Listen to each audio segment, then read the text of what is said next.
Brims still spin even when the car stops. I understand. Yeah. Even when it's idling, you know? Yep. I get it. I understand. On the right. On the right, we have Marcus, Kyle, and Max. On the left, we have Dom, John, and Jeremy Bertarioni. I guess, let's see. It looks like Dom has decided to use the restroom. So, we're going to go to the bottom match with Max versus Jeremy. And then we'll get some time. Get a little bit of this Mardu's Shadow. We've heard so much about it. We have heard a little bit about Mardu Death Shadow here, and Jeremy has apparently beaten Hogak 5 times this weekend. He claims this matchup is very good. Yes, he does. Yes, he does. I might be a little skeptical, but his results are very good. So there's not much we can say about that other than it seems as though it's true. He was very excited to talk to Craig Krempels as we were leaving the hall yesterday, talking undefeated against the deck. I did get to watch one of Jeremy's matches yesterday. The deck performed very well against Eldrazi-tron. Give it that. Also, 4 path, 2 main deck surgicals, a good clock.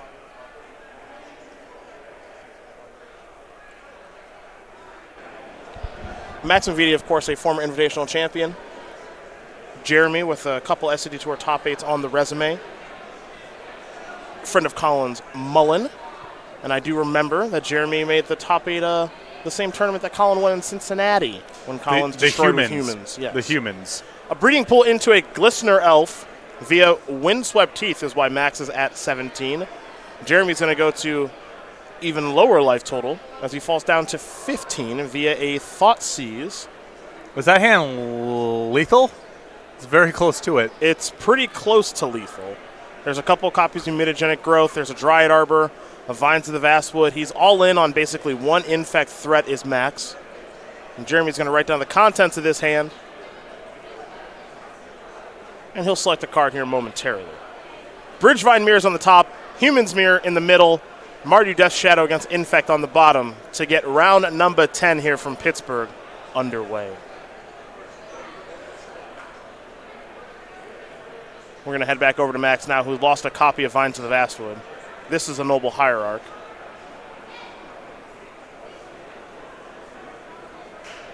He doesn't seem sure if he wants to play it, but I think he realizes he may have to.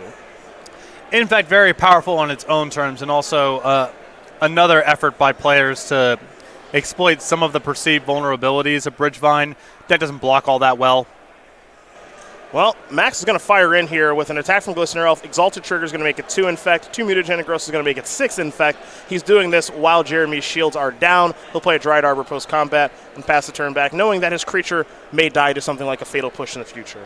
Yeah, no way to protect it, really. Although, you imagine you would have seen Fatal Push the previous turn in lieu of Thoughtseize, but if Jeremy's hand is excellent, he might have led with Thoughtseize over the removal spell. We will head back over to Jeremy now. He will crack a fetch land.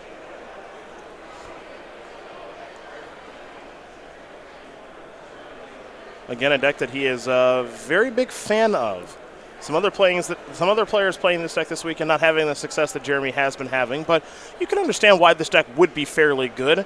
It obviously does a lot of the things that Death Shadow did well, which is bring the life total down pretty low, and it has a tutor for Death Shadow. Well, this deck is trying to do it a different way than Infect, which is just Disruption Overload with ways to interact with the graveyard. There is a Death Shadow. It's just going to be a 1/1 right now. The major innovation on this list, 3 copies of Dreadhorde Arcanist. There are so many very, very powerful 1-mana spells. The Surgical Extractions, the removal spells, the discard spells. 2 copies of Unearth as well. That's a new one. And that card's pretty darn good. It is busted. That one's busted. Glistener Elf's going to come in again. Exalted Trigger here from the Noble Hierarch. Death Shadow's going to jump in front of it, and Death Shadow's going to lose in combat, as it's simply a 1/1 going up against a 2/2 that has Infect. So we're going to head back Jeremy's way now for his 3rd turn of the game.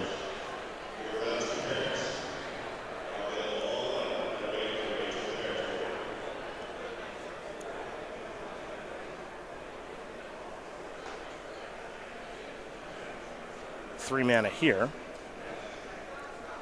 And it is one of his favorite cards and one of the better cards in the deck here in Ranger Captain of Eos, which will allow him to search for a 1-mana creature. He'll search, of course, for a Death Shadow.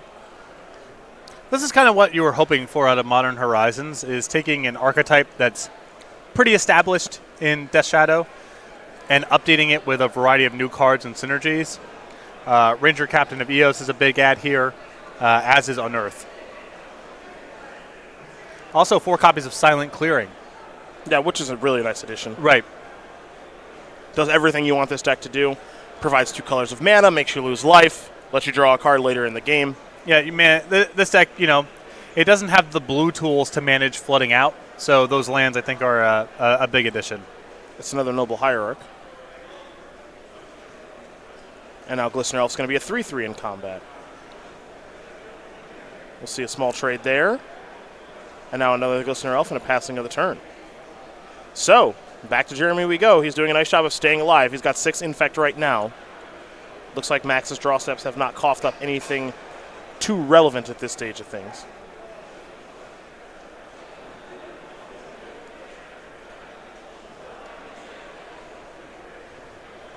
There's Surgical Extraction right away. It's going to target Vines of the Vastwood, and Max is going to respond by Vinesing his Glistener Elf, and Jeremy knew that was his last card. So now all the Vines will be removed from the deck. Jeremy's life total getting a little bit lower does not concern him, of course, because he's playing against Infect, and he wants to grow his Death Shadows. Also, trading your Surgical Extraction in this matchup for a card out of the hand is a major win. Not the easiest thing to do.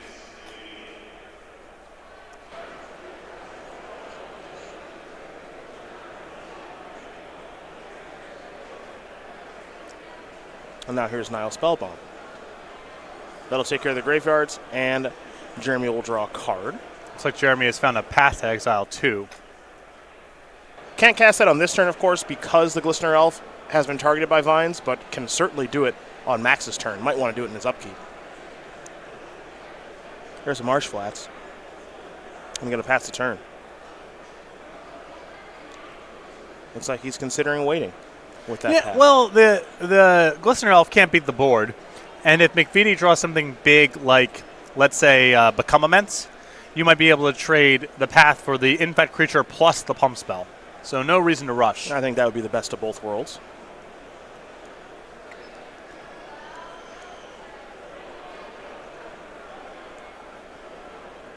Max with plenty of pump spells that he could draw into this spot where he could get kind of wrecked by that path that's in hand. A couple copies of Groundswell, 4 copies of Scale Up. It looks like a lot of Infect players have moved that way. We saw just how good that was yesterday in the hands of Aaron Barrich. Well, the format has moved into a place that's extremely fast and not a lot of creature removal, and Scale Up seems incredible in that kind of world. This is Might of Old Croja. That'll be Path to Exile. And this is how Jeremy gets paid off for the patience there. Yep.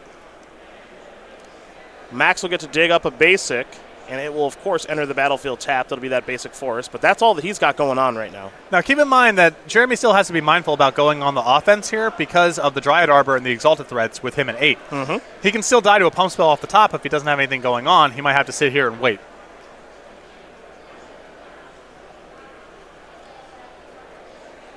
Some quick updates here for you on our scoreboard as Dom Harvey does win game number 1 over Marcus Luong.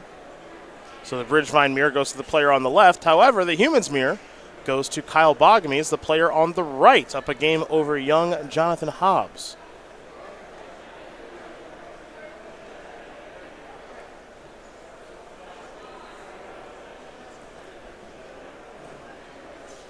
Here comes Death Shadow.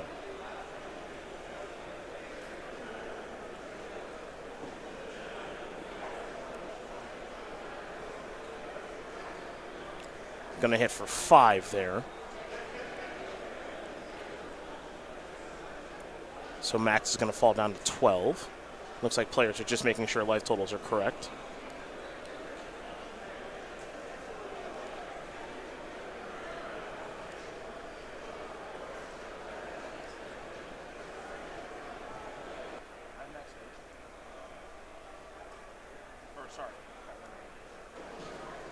Looks like we have a quick life total update here. So it looks like both players are at 8 now. Apologies for the confusion at home.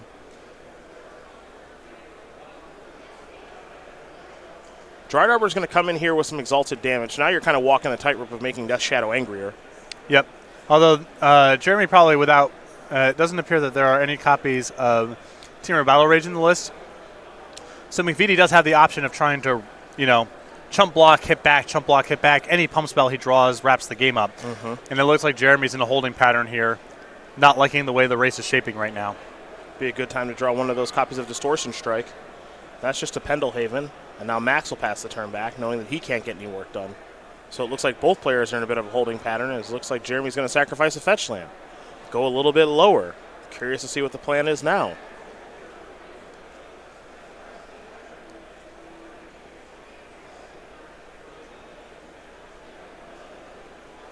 All right, another Ranger Captain of Eos, which means it looks like another Death Shadow on the way.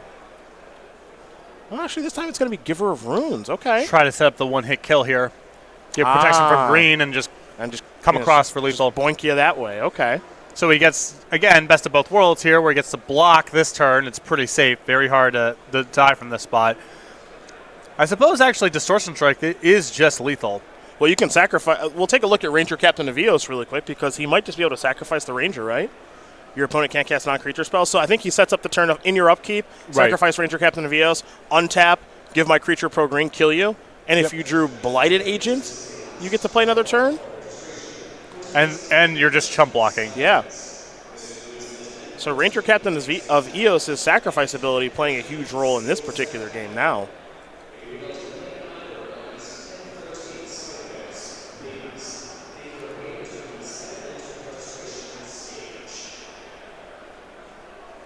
All Max can do is pass the turn back. So, will Jeremy go for the W here by giving us Death Shadow pro green as he falls down to 2 with the Goblet Shrine entering the battlefield untapped. There is the pro green. There's the attack, and that is going to do it. So that's a nice little 1-2 punch there from our Mardu Death Shadow player. Up a game here over Max McVety, who is, of course, playing Infect. So the team on the left of Harvey, Hobbs, and Bertarioni are currently leading the match. And Ranger Captain looked incredible. That was looked pretty awesome. Good that game. Every part of that was good. We're going to look at the sideboards here. We'll start with Max McVety, who's got 4 Leyline of the Voids and 4 Tarmogoyfs, along with a bunch of 1-ofs here. In Spell Pierce, Dissenter's Deliverance, Spellskite Dismember, Twisted Image, Grafdigger's Cage, and Viridian Corruptor. I mean, this is not a whole lot to like here. I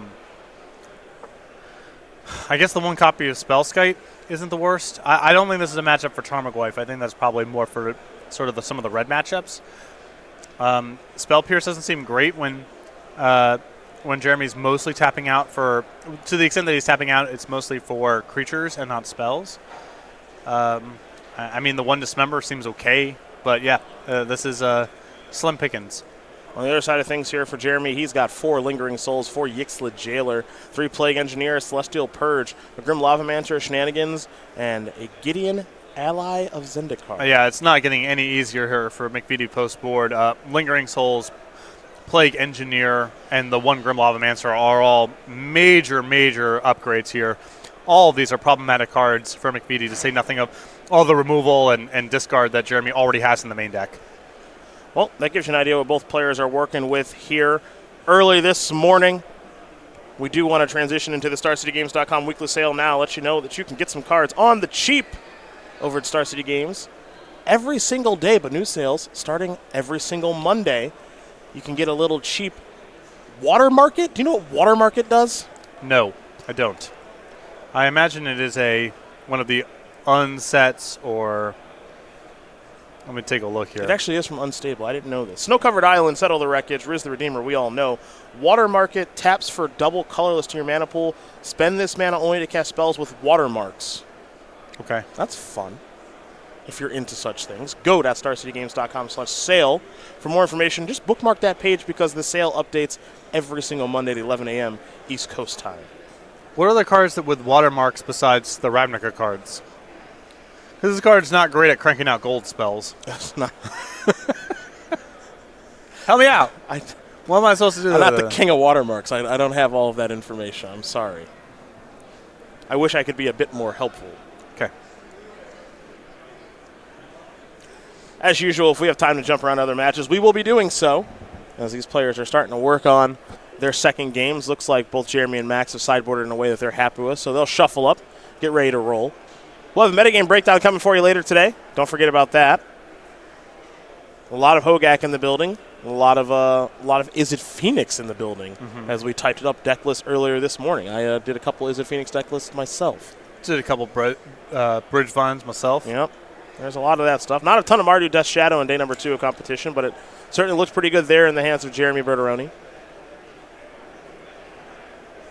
And apparently humans is still a thing that you can do, as Jonathan Hobbs and Kyle Boggemes are doing it and doing it well with their teams at 8-1. So the format has certainly changed with the addition of Hogak, but also some other cards. Aria of Flame looked very good yesterday, I think. Yeah. I think the set is getting slept on. I think there's a ton of power for Modern. It's just being crowded out right now by the Dredgevine deck. Yeah. I think if and when we see some bans to that deck, you're going to see kind of a second wave of cards out of that deck come out and impact the format.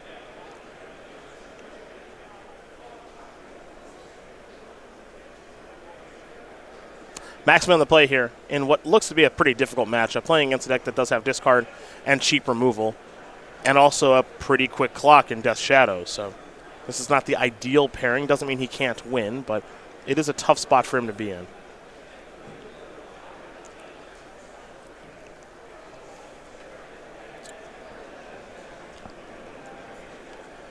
Max will start things off with a Glistener Elf.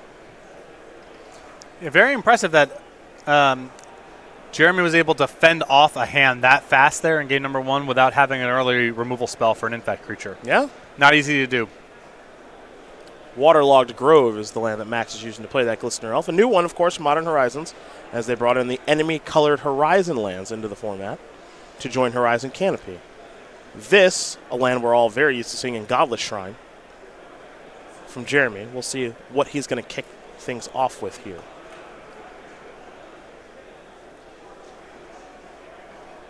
Discard spell is never a bad place to start. Looks like he might be cycling Street Wraith first. And he is. So down to 15. And a Fatal Push on the main phase is going to take clear of Glistener Elf. So we're going to head back over to Max now. He'll draw a card. Another Waterlogged Grove into a Spellskite to give his infect creatures a little bit of protection.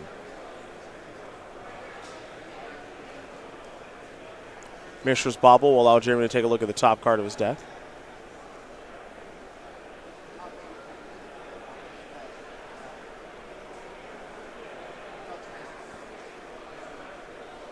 And now we'll see if he has interest in fetching it away. It'll be a Sacred Foundry that enters the battlefield tapped, so doesn't look like he'll be shuffling that top card away. And now he will draw that card from the Bauble trigger. Third turn here for McVety.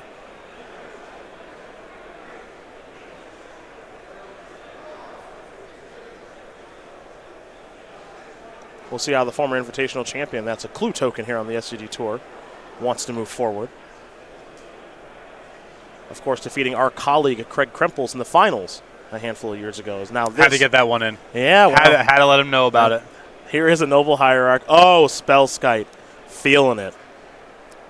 It's interesting there to make that call. I know it looks free, but when you're playing against Death Shadow, you would have to really believe that dealing regular damage for lethal was a possibility of this game. You don't want to be just assigning random points of damage if you can avoid it. Unless you brought in the Tarmogoyfs.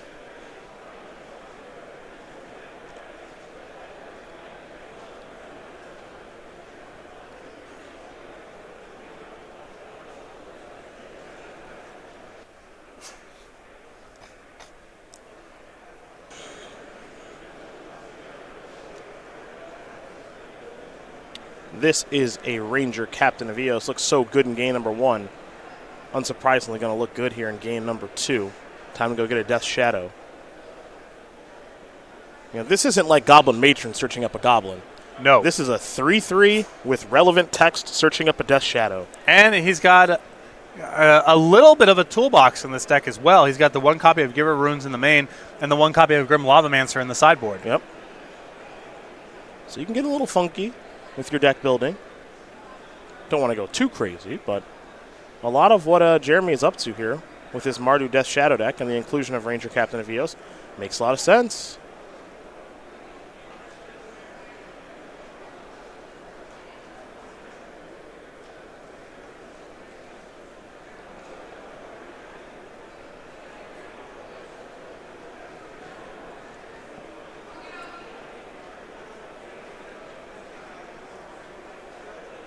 We'll see where we're at in this turn here in just a moment.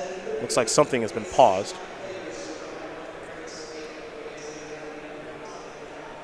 Okay.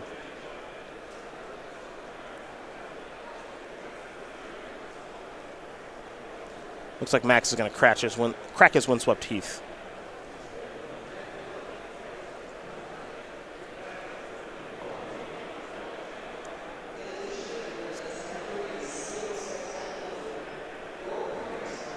He is digging for a certain land. Okay, it's going to go to the Dryad Arbor. All right. So he's thinking regular damage.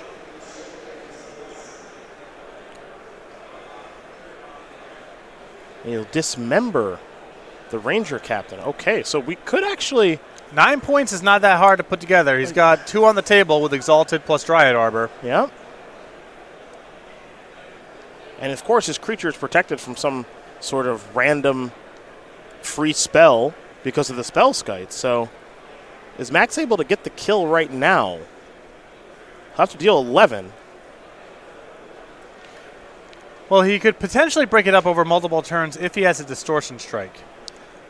Because you have cover from removal spells with the spell skite.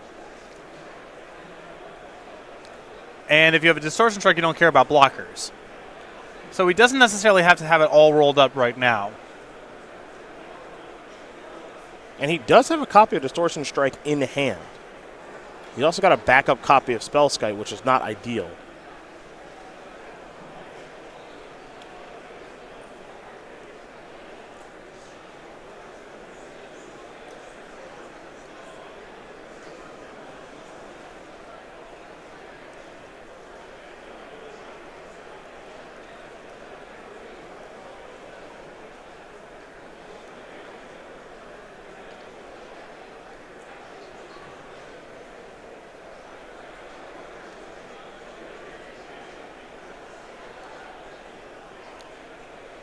All right. McVety's making his move here, or at least part of a move. Some sort of move.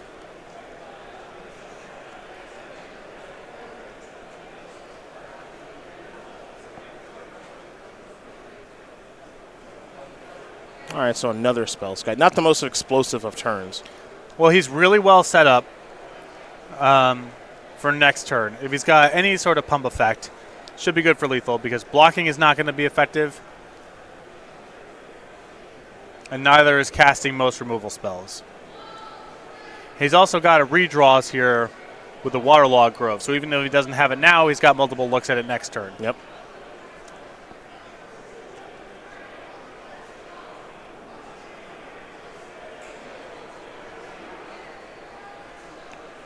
I wonder if Jeremy here is asking about if he can Ranger Captain to prevent the Distortion Strike from coming off. It's a good question. And how the rebound trigger works. It says cast. I assume you can't.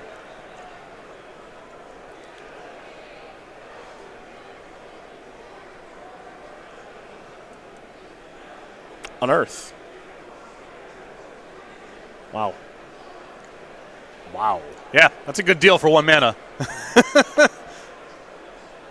Yeah, I didn't really put those. I didn't put those pieces together until right now. Yeah, Unearth which is like you can kind of lock your opponent for 2 turns with the with the Ranger Captain's ability. Jeez.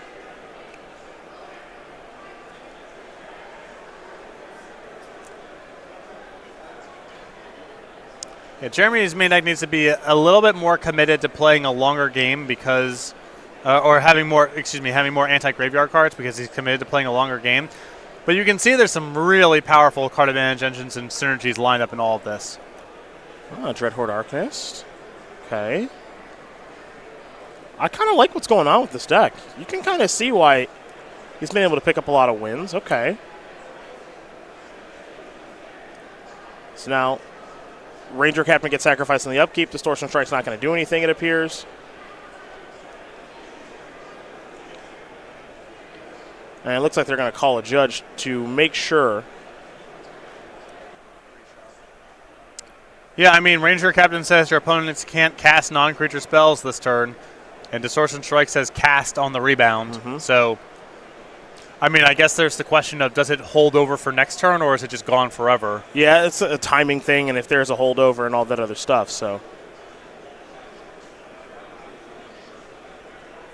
We shall see as our other matches are playing in this match right now. Again, Kyle Boggemes, Jonathan Hobbs, pardon me. They are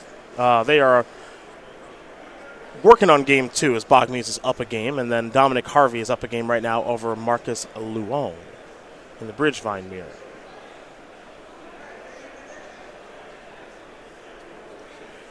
So the spell's just going to stay in exile.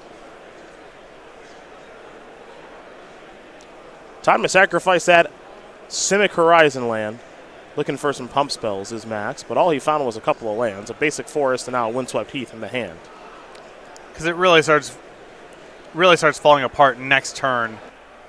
The Arcanist is just going to be getting back either a Fatal Push or a discard spell is appropriate, and but to say nothing of the fact that Jeremy's hand's got 4 or 5 cards in it, going to be hard to sustain this.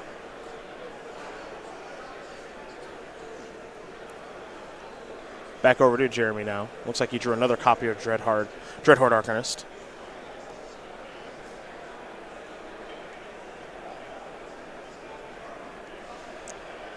Coming on in. Target on cheese. Unearth, and then, Cheese.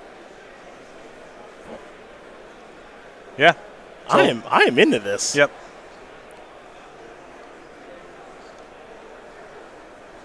Not going to get any damage through, but who cares?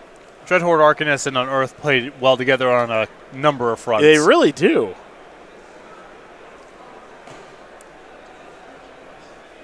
So now a Giver of Runes in hand.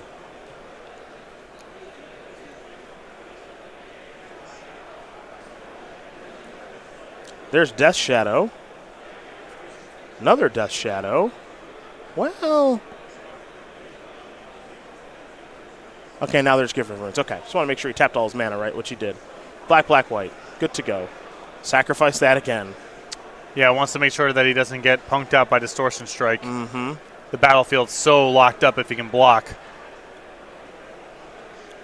And now Max, all he can do is play Windswept Heath and pass the turn back. So Ranger Captain of Eos has been looking nice in this match.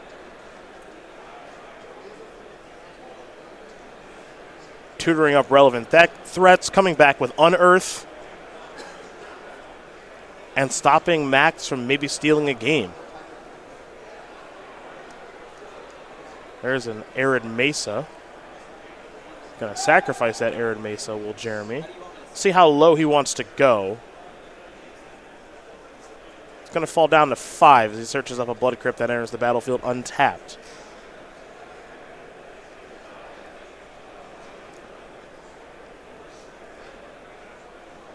Well, that answers that. We're not messing around. Fatal Push or whatever. Yep. Push is going to target Noble Hierarch. Spellsky can redirect it if it wants, but the push is going to clear something out of the way. Right. And Jeremy's kind of happy either way. If you take care of a Noble Hierarch, it makes it a little bit less likely you get killed by regular damage because he's down the Exalted trigger. If you redirect a Spellskite, well, first of all, the Spellskite could jam up removal spells down the line. Secondly, once you get Max down to having only green blockers, then Giver of Runes plus Death Shadow is legal. Yep. So it's kind of a win-win spot.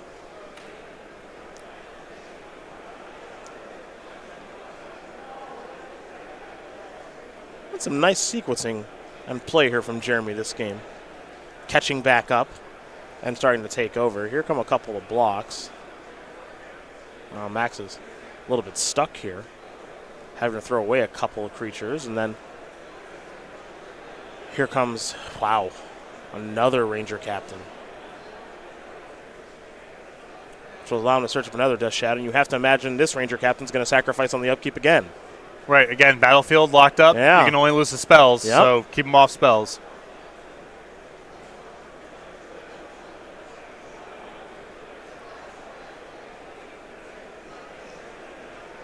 Scale Up was the draw. Distortion. He's got Scale Up and Distortion Strike in hand.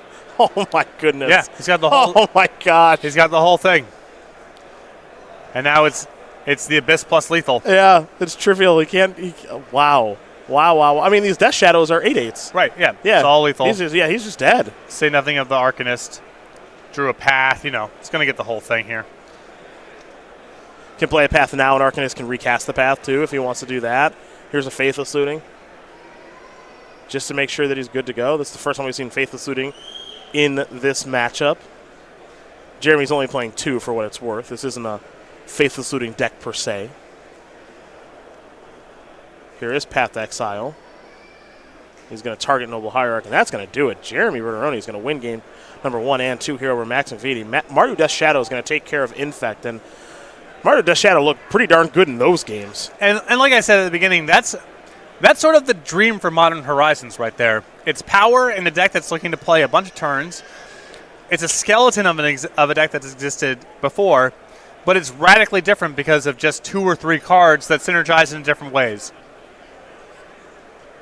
Hopefully we can see more of that kind of thing over time. If we get a handful of decks out of Modern Horizons that look like that, that's a big win. Yep. I agree with you. As now we're going to jump to the Bridgevine mirror between Dom and Marcus. They're a little underway here in game number 3. And it looks like Dom has a Leyline of the Void on the battlefield.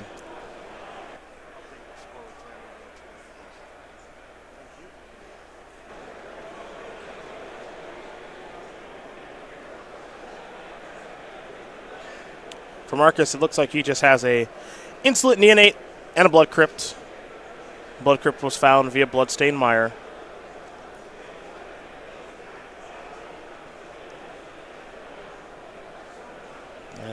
And they'll be given the green light to begin this game once again. Just a moment, but it actually looks like Dom is doing some thinking. All right, here's a Stitcher Supplier. Wismare among those cards.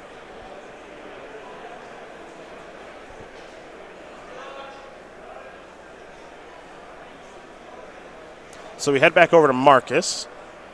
See Jeremy starting to team up here with Dom. Marcus coming off of a Grand Prix top 8 in Seattle last weekend. An excellent, excellent limited player. And we don't see a ton on the SCG Tour because he lives out in California. Yeah, Bay Area, right? Yeah, but he's been hanging out on the East Coast, seeing some friends. Decided to come out to this, his second ever SCG Tour event. Not a bad set of teammates either. No. I would fly across the country if I had a couple ringers like that. Yeah, same.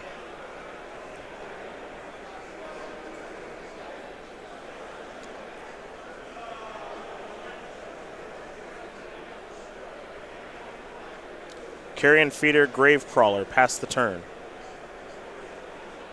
Yeah, it's really prohibitive here for Luong to try to attack into that Stitcher Supplier if he doesn't have a way to lock out Harvey's graveyard. The Neonate is fine to attack with. It has Menace, but everything else, once they're gone for good, and you give Harvey another mill for 3.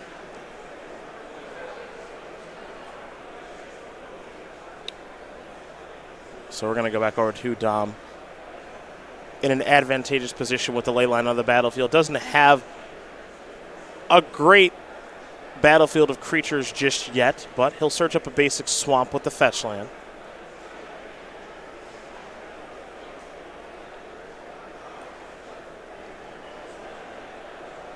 And now there's another copy of Stitcher Supplier, maybe the best 1-mana spell in the deck. Yeah, it has impressed me more than Faithless Looting. Hogak and Vengevine have been placed into the graveyard. More bulk rate discard, which the deck's kind of in the market for, and then being a 1-mana creature, very synergistic with Vengevine. Carrion Feeder means that Vengevine is coming back, and it looks like Hogak's on the way back as well. Yeah, I think Dom saying to his teammate, I really want to leave the Stitcher Supplier back to block. I don't think Luong can attack as long as that is available to block on the battlefield. So let me tap the other 2. So, Hogak now on the battlefield. Vengevine coming in. Marcus has no blockers, of course, because Gravecrawler and Carrion Feeder cannot block. So Marcus needs to blow up this Leyline, like, right now. Well, even if he can blow it up, he's got to be able to get something going and block all at once. He's got a lot to do. He's got a lot of work to do. He'll start by sacrificing Insolent Neonate, discarding Hogak, draw a card, hoping to find something like a Nature's Claim.